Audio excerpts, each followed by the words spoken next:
Hi, I'm Jamison Jessup, Executive Director of MyChildWins.com. In today's video, we're going to answer one of the most common questions we get from parents who call us.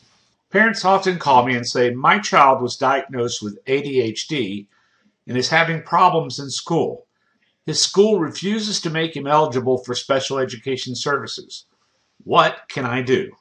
The first thing we need to do to determine if a student with ADHD can receive special education services is determine the criteria for eligibility.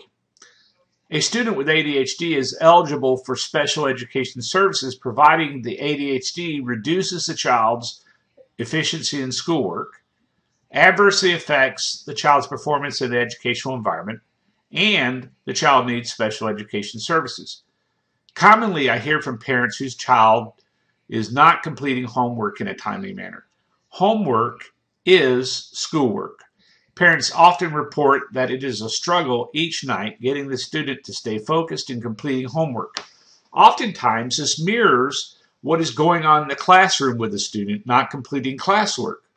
Oftentimes, classwork is sent home as homework because the student didn't complete it in the class. For these kids, the inability to stay on task for homework and/or classwork is evidence of reduced efficiency and adversely affects the child's performance in the educational environment. A special education service could be something as simple as specialized instruction in organizational skills. The inability to be able to complete homework or classwork in a timely manner is not the only way to show that a student is being adversely affected by his ADHD. An adverse effect on educational performance can incorporate all aspects of the child's functioning at school, including educational performance as measured by grades or achievement test scores. Now, it's important to note that grades are not the only way to be able to measure an adverse effect. It can also be manifested through behavioral difficulties at school and impaired or inappropriate social relations, impaired work skills such as being disorganized, tardy, or having trouble to get to work on time, and difficulty with following rules. Schools are required to address the effects of a child's ADHD in all areas of functioning, including academic, social-emotional, cognitive, communication, vocational, and independent living skills. Schools have an affirmative duty to locate, evaluate, and identify students who need special education services.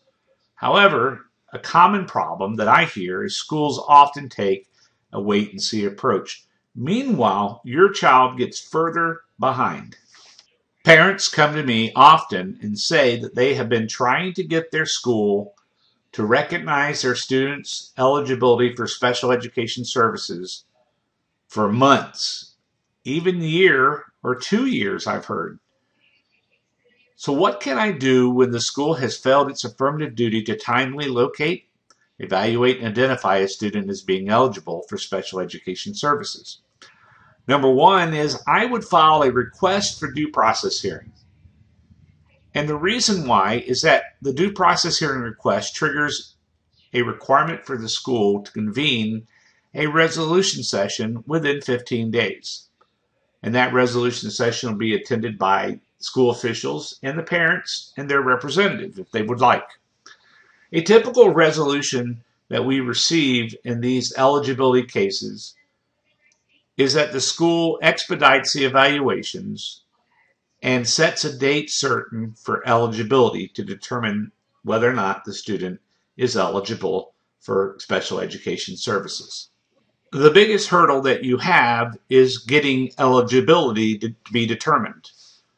Once you have your child determined to be eligible for special education services, the IEP team needs to create an individualized education plan called an IEP, which includes special education services needed, accommodations needed, the educational environment in which the student will be educated, and goals for progress.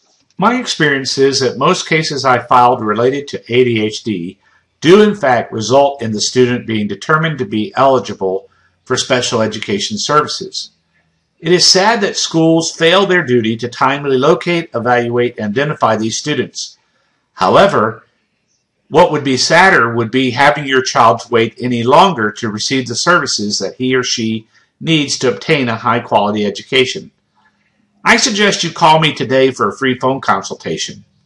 You may call me at 386-628-0295 or visit our website at mychildwins.com. We are here to help you.